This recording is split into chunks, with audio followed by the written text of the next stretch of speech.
धोगे? आज संडे है ना। सगों से भी सगा है तू, अपना परिवार है। आज और कल दोनों हमने तेरे साथ देखे हैं। तू चले जब साथ तो खुशी के ठिकाने मिलते हैं। वन टच पावर स्टार्ट, शानदार माइलेज वाला APDV इंजन जो दुनिया की नंबर 1 बाइक चुने, यही कहे। सगों से भी सगा है। हीरो स्प्लेंडर, लगे ऐसा फैमिली जैसा। आज खासतौर से ये उत्साह जो कब हुआ, ये कहीं ना कहीं माना जाए कि राजनीति में अब स्वार्थ ज्यादा हो गया, वो सेवा भाव अब कम। विचार पर आधारित राजनीति कम हो गई है, चुनाव पर आधारित ज्यादा हो गई है। ये माना जाए कि आप अटल बिहारी वाजपेयी जी के प्रतिनिधि के तौर पे लोगों ने आपको वोट दिया, वहां की जनता ने, या खुद लालजी टंडन की वो क्रेडिबिलिटी। तो अटल जी के बारे में मेरी राय में तो अभी तक उनका सही मूल्यांकन हुआ नहीं। देखिए खास बात, बीजेपी के वरिष्ठ नेता लालजी टंडन के साथ रविवार शाम 6 बजे सिर्फ चैनल 1 न्यूज पर।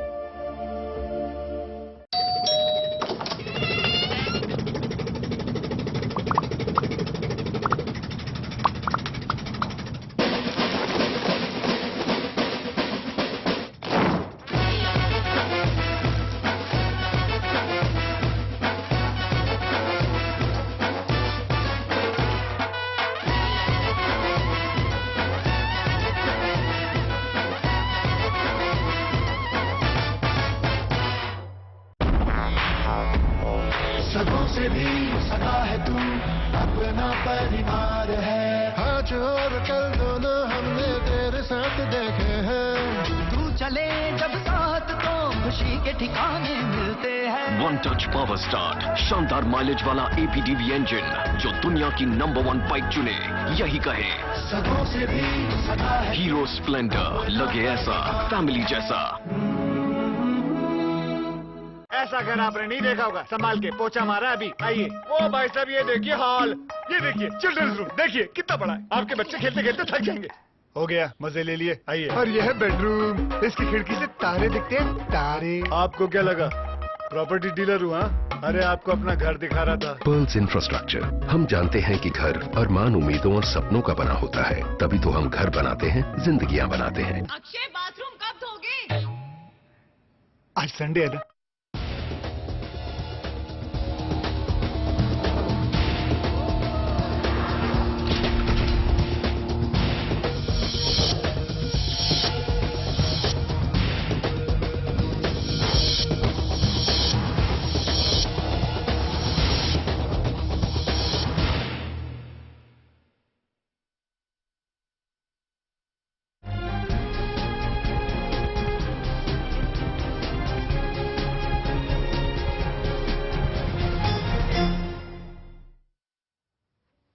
नमस्कार, यूपी स्पेशल में आपका स्वागत है। मैं हूं आसिफ खान। खबरों की शुरुआत करेंगे, उससे पहले नजर डालते हैं इस वक्त की सुर्खियों पर।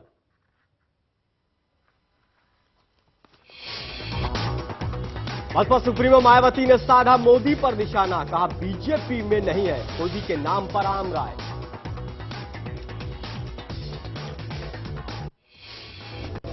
केंद्रीय मंत्री जितिन प्रसाद ने मोदी पर लगे आरोपों को बताया गंभीर, कहा मामले की होनी चाहिए कड़ी जांच।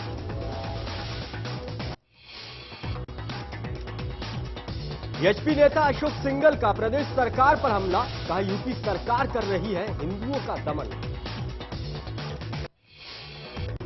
विपक्ष के दबाव में यूपी सरकार ने दुर्गा शक्ति नागपाल का निलंबन लिया वापस, कड़ी चेतावनी के बाद समाप्त किया निलंबन।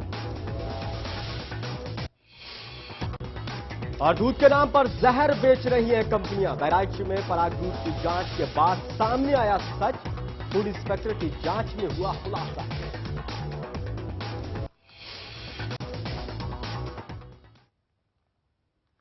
कहते हैं कि कानून अंधा होता है, उसे कुछ नजर नहीं आता, लेकिन कुछ लोग इसी का फायदा उठाकर कानून की दलाली करने में जुट गए हैं। जी हां, आज हम आपको वो खुलासा करने वाले हैं जिसे देखकर आप भी सोचने पर मजबूर हो जाएंगे कि आखिर कोई वकील कैसे कानून के साथ खिलवाड़ कर सकता है।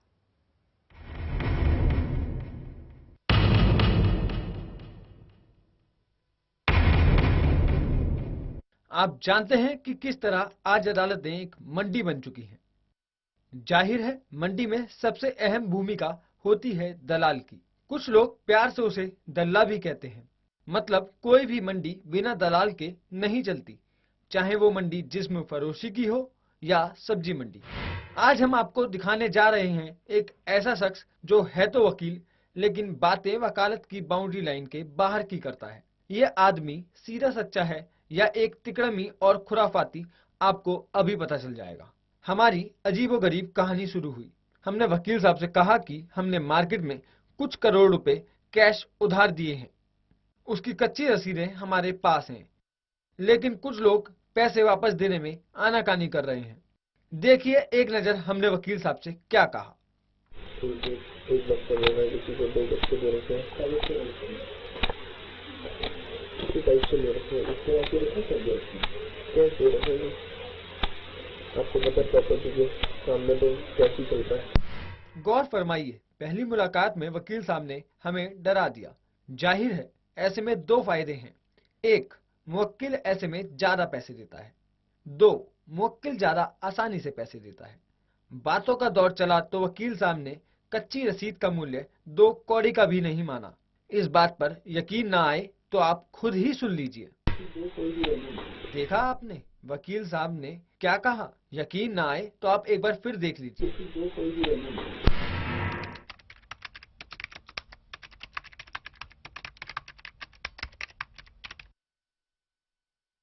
वकील साहब की बातों से हमें साफ समझ में आ गया कि विजय अग्रवाल इस धंधे के माहिर खिलाड़ी हैं।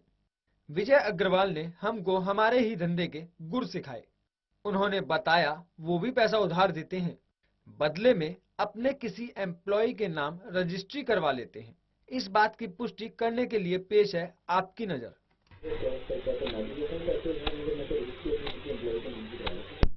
वकील साहब ने पहले ही दिन एक गुगली फेंकी।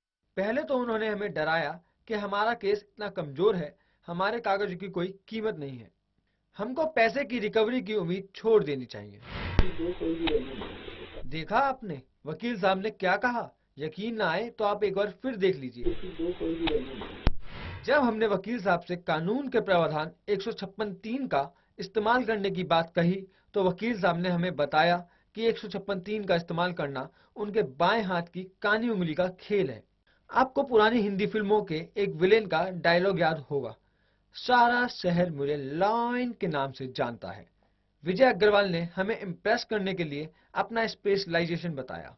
विजय अग्रवाल ने फिल्म अग्निपथ के अंदाज में कहा कि लोग मुझे विजय 156(3) अग्रवाल के नाम से जानते हैं।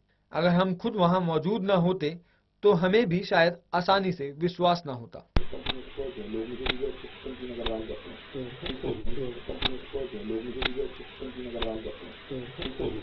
अब हम आपको बताते हैं कानून की धारा 156(3) है क्या। जब थाने या पुलिस द्वारा FIR दर्ज करने से इनकार कर दिया जाता है तो कोर्ट के आदेश से 156(3) के अंतर्गत कोर्ट पुलिस को FIR दर्ज करने का आदेश देता है। आदेश के बाद पुलिस का केस दर्ज करना अनिवार्य हो जाता है।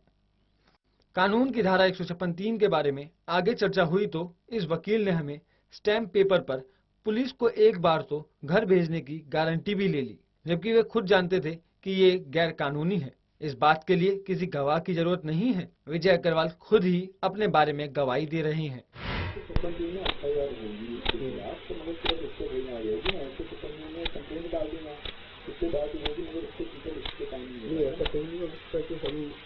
उसको जरा सा हरेस्ट करने के लिए किसी लेवल पे 156(3) की जो धारा है उसे 156(3) की कंप्लेंट डाल दी है। बहुत बढ़िया बात है।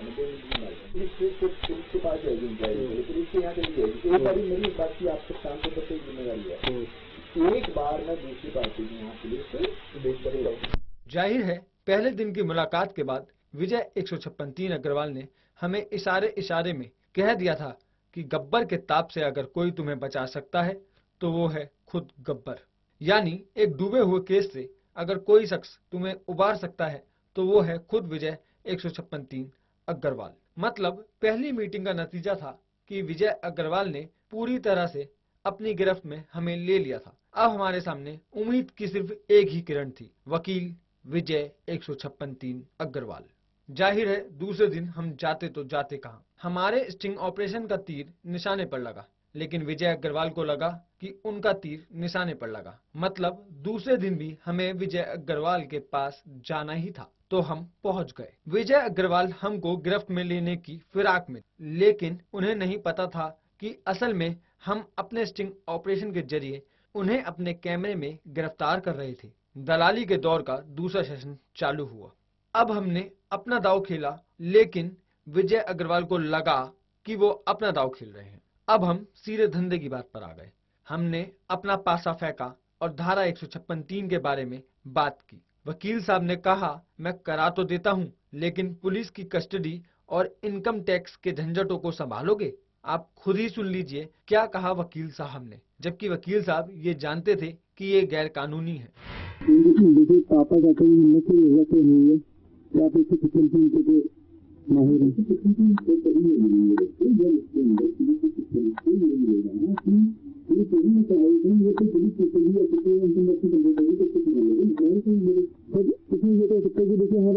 दिखाने के लिए राजी हो जाएगा।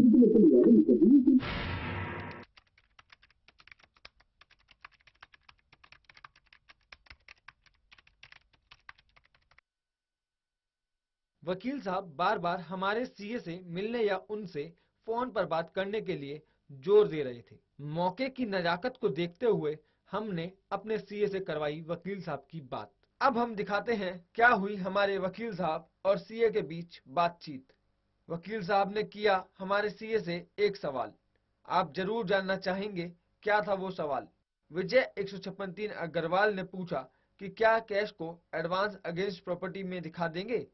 क्योंकि हमें इस सौदेबाज वकील का पर्दाफाश करना था, इसलिए हमारे सीए ने वकील के सवाल पर अपनी हामी भर दी।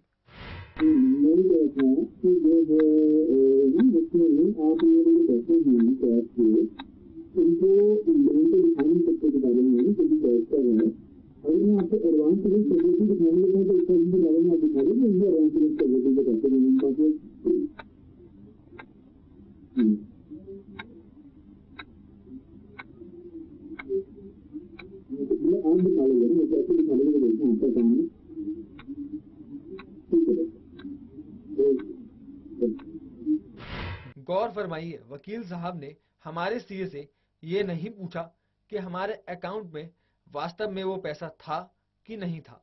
उन्होंने सिर्फ ये पूछने की जहमत उठाई कि क्या अकाउंटिंग की हेराफेरी से हमारे सीए साहब वो पैसा हमारे अकाउंट में दिखला सकते हैं या नहीं।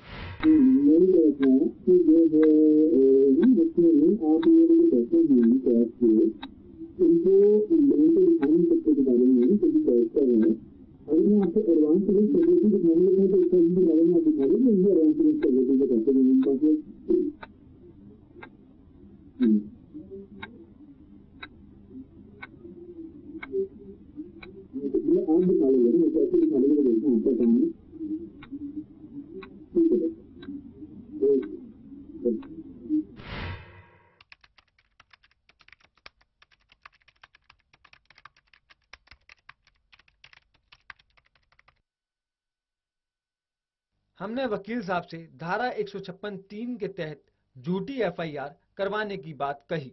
हमने विजय अग्रवाल को साफ साफ बता दिया कि हम एक झूठा बयान देंगे।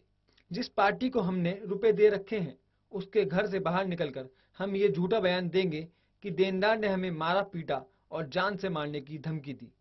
ये बात झूठ है या तो हम जानते हैं या फिर वकील साहब खुद जानते हैं कि ये बात झूठ है, लेकिन पुलिस तो नहीं जानती कि ये बात झूठ है। तब भी वकील साहब ने ये नहीं कहा कि मैं झूठी एफआईआर नहीं कराऊंगा। वकील साहब जानते थे कि हम झूठी एफआईआर दर्ज करवाने की बात कर रहे हैं। वकील साहब ने कहा कि एफआईआर 156(3) के तहत हो या डायरेक्ट थाने में हो, आपको इससे क्या लेना है। इस बात को आप खुद वकील साहब की जुबान से सुन लीजिए। ये जो 156(3) वाला वो नहीं हो पाएगा, वो तो आप करवाई देंगे ना कि हम झूठ बोलेंगे बयान।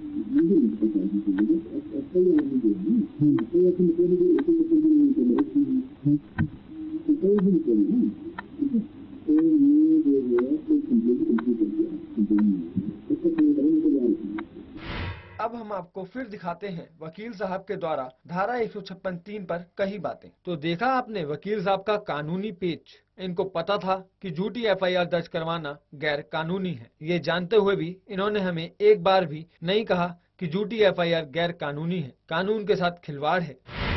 में एफआईआर होगी तो मगर सिर्फ उससे होना आ जाएगी ना, ऐसे में कंप्लेंट डाल देना, उसके बाद होगी, मगर उसके पीछे इसके टाइम नहीं ऐसा कहीं नहीं हो सकता कि हम उसको जरा सा हरेस्ट करने के लिए किसी लेवल पे कुछ टीम की जो भाग रहा है उसको सरपंच टीम भी कंप्लेंट डाल दी डालता है, बहुत बढ़िया बात है। मैं पुलिस के पास जाएगी इंक्वायरी, पुलिस के यहाँ चली जाएगी। एक बार मेरी बात की आपसे शाम को तो जिम्मेदारी है, एक बार मैं दूसरी पार्टी की यहाँ पुलिस से देख करेगा। हमने वकील साहब के सामने एक और गैर कानूनी प्रस्ताव रखा।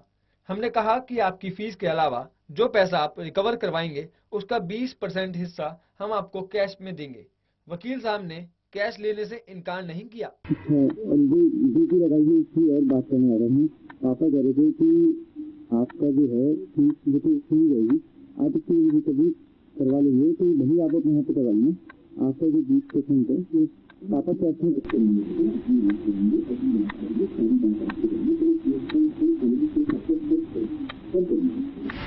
जब हमने वकील साहब से पेशकश की कि हम पुलिस को देने वाला पैसा भी उन्हीं के हाथ में दे देंगे, तो पहले तो उन्होंने दावा किया कि मैं दलाली नहीं करता। फिर बड़े सलीके से उन्होंने पुलिस का हिस्सा देने की बात समझाई। उन्होंने कहा कि गाजियाबाद की पुलिस दिल्ली की पुलिस से सस्ती पड़ेगी, मतलब खर्चा तो होगा ही। आप खुद ही सुन लीजिए।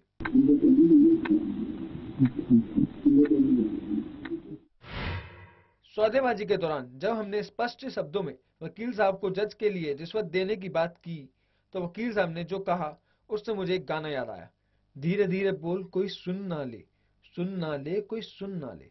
हमारे साफ साफ बोलने पर वकील साहब बुरी तरह भड़क गए। उन्होंने हमें डांटा। वो बोले, आपको बात इशारों में करनी नहीं आती?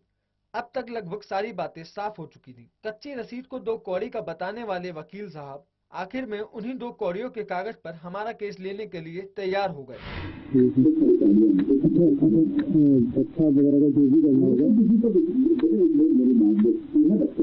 कई बात इशारे में या कोई बात की बहुत कच्चा ही लेके आते थे, तो मुझे ये बात इशारे की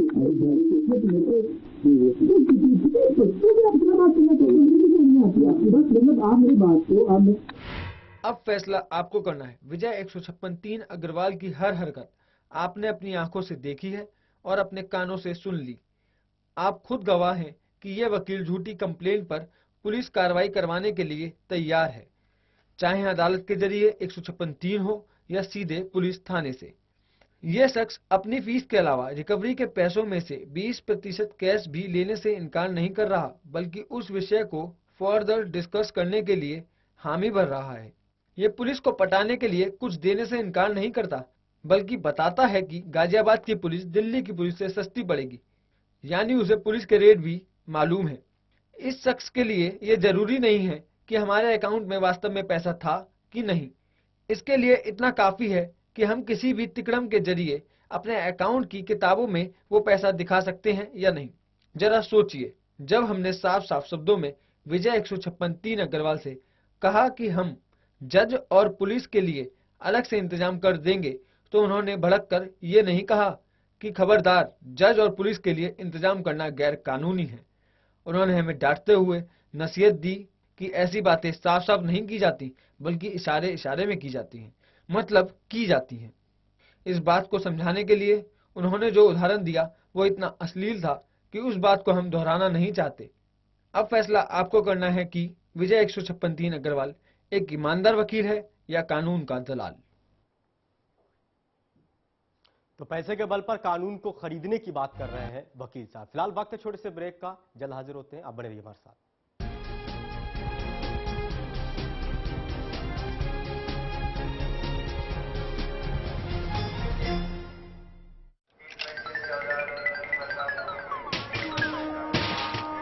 हेलो हेलो हेलो, टूट नहीं रहा है क्या? अरे तोड़ कौन रहा है यार, 1 रुपया फंस गया मेरा। तोड़ नहीं यार, 1 ही रुपया तो है। अच्छा 1 ही रुपया है, चल तू दे दे दे। मनुष्य को गुस्सा क्यों आता है? ये क्या है? बाबा जी का वीडियो 1 ही रुपए का है। देखो वीडियोस 1 रुपए में। 52010 पे कॉल करो, क्लिक करो, चूज करो, एंजॉय करो। 1 रुपए में शांति। अब उत्तर प्रदेश का हर एक छात्र दुनिया से बराबरी करने में सशक्त होगा। उत्तर प्रदेश सरकार ने वादा निभाया, लैपटॉप वितरण योजना शुरू हो गई है। हर इंटर पास छात्र अब इस योजना का लाभ उठा सकता है। सिर्फ लैपटॉप नहीं, यह है बेहतर शिक्षा का साधन।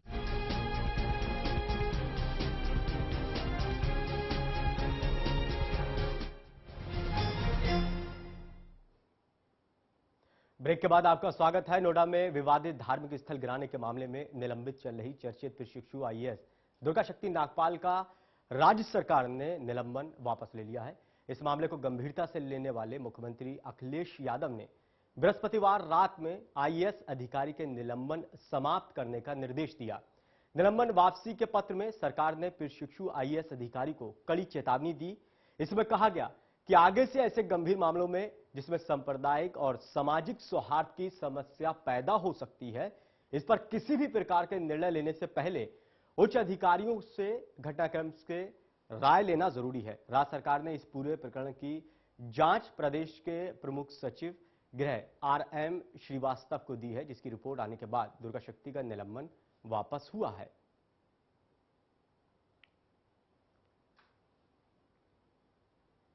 बसपा सुप्रीमो मायावती ने आज मोदी पर निशाना साधते हुए कहा कि बीजेपी में अभी तक उनके नाम पर सहमति नहीं बन पाई है।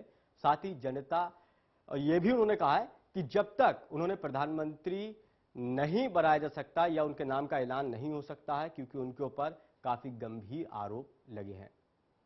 मैं ये समझती हूँ कि भारतीय जनता पार्टी में तो ये मोदी को लेकर काफी विवाद है। अभी तक भारतीय जनता पार्टी इस नतीजे पर नहीं पहुंची है कि उसको पीएम के पद पर प्रोजेक्ट करना है या नहीं करना है। और मुझे ऐसा लगता है कि जब तक वो किसी नतीजे पर बीजेपी नहीं पहुंचती है तो शायद मोदी अपने सपनों को ऐसे कुछ थोड़ा सा पूरा कर ले। तो अब ये या फिर जो भी कुछ ऐसा लग रहा है तो उससे तो ऐसा लग रहा है कि भाई जब तक नहीं वास्तव में बनते तो कम से कम ऐसे ही पूरा कर ले अपने सपनों को। उधर वीएचपी नेता अशोक सिंघल ने यूपी सरकार पर तीखे वार किए। गाजियाबाद में अशोक सिंघल ने राज्य सरकार पर आरोप लगाते हुए कहा कि यूपी में हिंदुओं के धार्मिक संस्कार की अनदेखी की जा रही है। साथ ही कहा कि राज्य में मुगल सल्तनत आ गई, जिसके तहत हमारी यात्रा को रोका जा रहा है।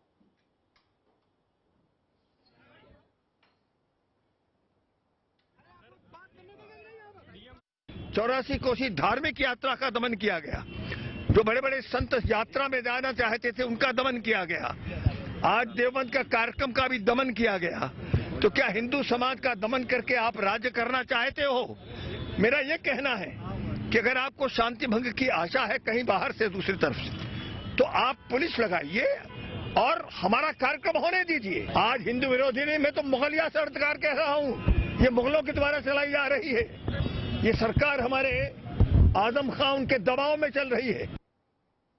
उधर रामपुर में एक प्रोग्राम के दौरान यूपी के केंद्रीय मंत्री जितिन प्रसाद नरेंद्र मोदी पर जमकर बरसे। उन्होंने हमला करते हुए कहा कि जो आरोप मोदी पर लगाए जा रहे हैं वो बहुत ही गंभीर है।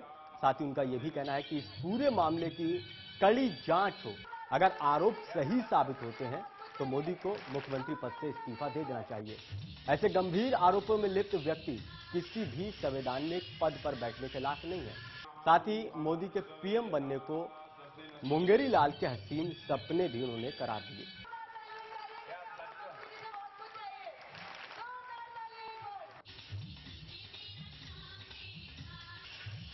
अब वो आरोप जो उन्होंने गढ़े हैं उस पर जांच होनी चाहिए। अगर सही है तो उनको इस्तीफा देना चाहिए, क्योंकि आरोप इतने गंभीर हैं कि कोई भी व्यक्ति जिसके ऊपर ऐसे आरोप लगे वो संवैधानिक पद पे बैठने लायक नहीं। हम तो कह रहे हैं वो तो मुंगेरी लाल के हसीन सपने देख रहे हैं, वो कहीं दौड़ में है नहीं और जनता भी उन्हें आईना दिखा देगी।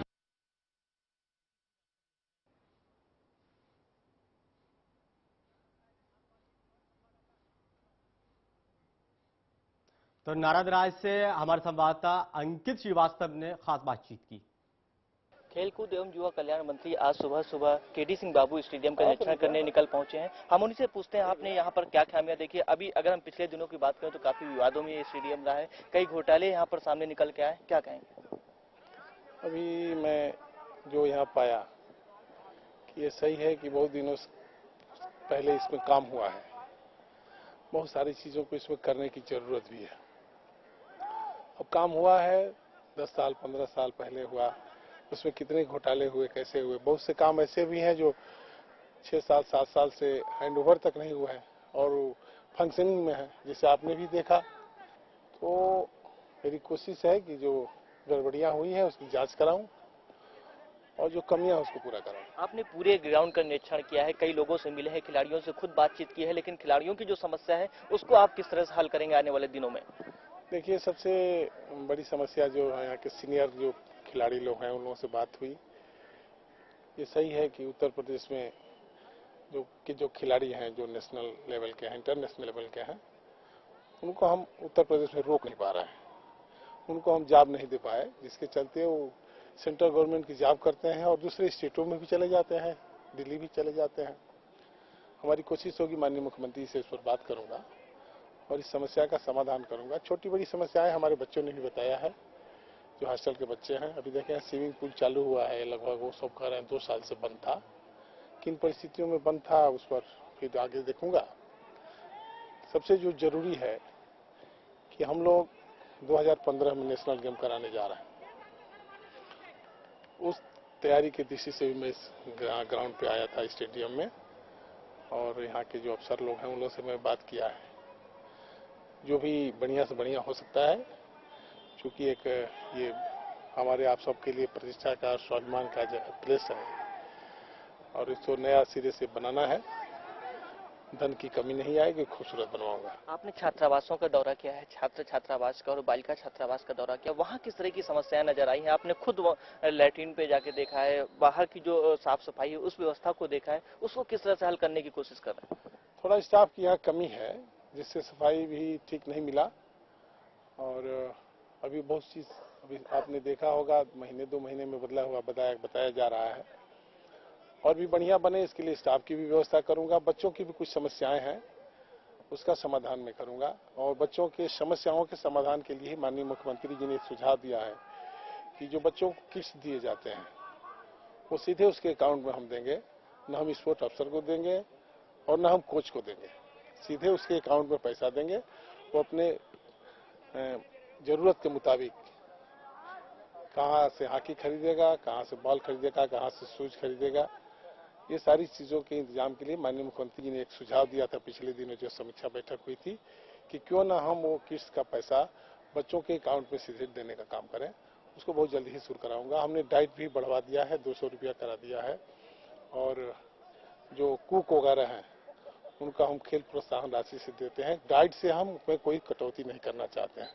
सभी हॉस्टलों में और स्टेडियमों में पूरे उत्तर प्रदेश में अभी निर्णय लिया हमने कि वाटर कूलर और आरओ लगवाएंगे, क्योंकि जो स्टेडियम में आता है या जो हॉस्टल में रहता है उसका स्वास्थ्य ही ठीक नहीं रहेगा तो न हमारे लिए खेल सकता है, न देश के लिए खेल सकता है, न अपने लिए खेल सकता है।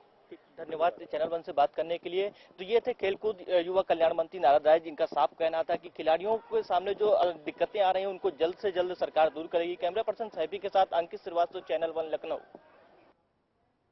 फिलहाल यूपी स्पेशल में इतना ही, लेकिन ताजा तरीन खबरों के लिए देखते रहिए चैनल 1 न्यूज। नमस्कार।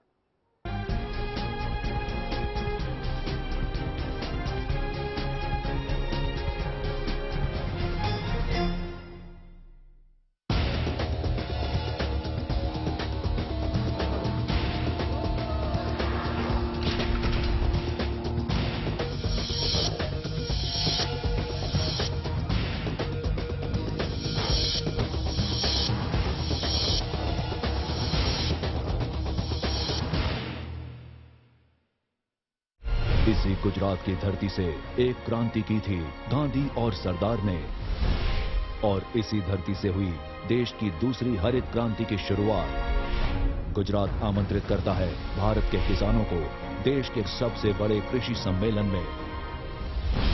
छोटे खेतों से बड़ा उत्पादन कैसे लिया जाए, परंपरागत खेती को आधुनिक खेती से कैसे मिलाया जाए, विज्ञान और तकनीक द्वारा गरीब किसानों को भी अमीर कैसे बनाया जाए, ऐसे कई सवालों के जवाब मिलेंगे यहाँ।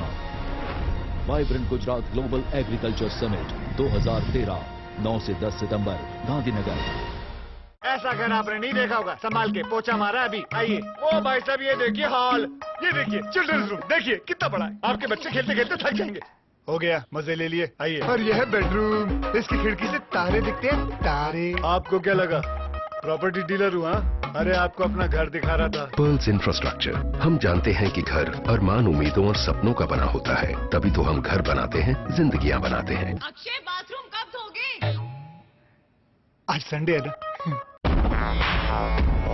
सगों से भी सगा है तू, अपना परिवार है। आज और कल दोनों हमने तेरे साथ देखे हैं। तू चले जब साथ तो खुशी के ठिकाने मिलते हैं। वन टच पावर स्टार्ट, शानदार माइलेज वाला APDV इंजन जो दुनिया की नंबर 1 बाइक चुने, यही कहे। सगों से भी सगा है। हीरो स्प्लेंडर, लगे ऐसा फैमिली जैसा। आज खासतौर से ये उत्साह जो कम हुआ, ये कहीं ना कहीं माना जाए कि राजनीति में अब स्वार्थ ज्यादा हो गया, वो सेवा भाव अब कम। विचार पर आधारित राजनीति कम हो गई है, चुनाव पर आधारित ज्यादा हो गई। ये माना जाए कि आप अटल बिहारी वाजपेयी जी के प्रतिनिधि के तौर पे लोगों ने आपको वोट दिया, वहां की जनता ने, या खुद लालजी टंडन की वो क्रेडिबिलिटी? तो अटल जी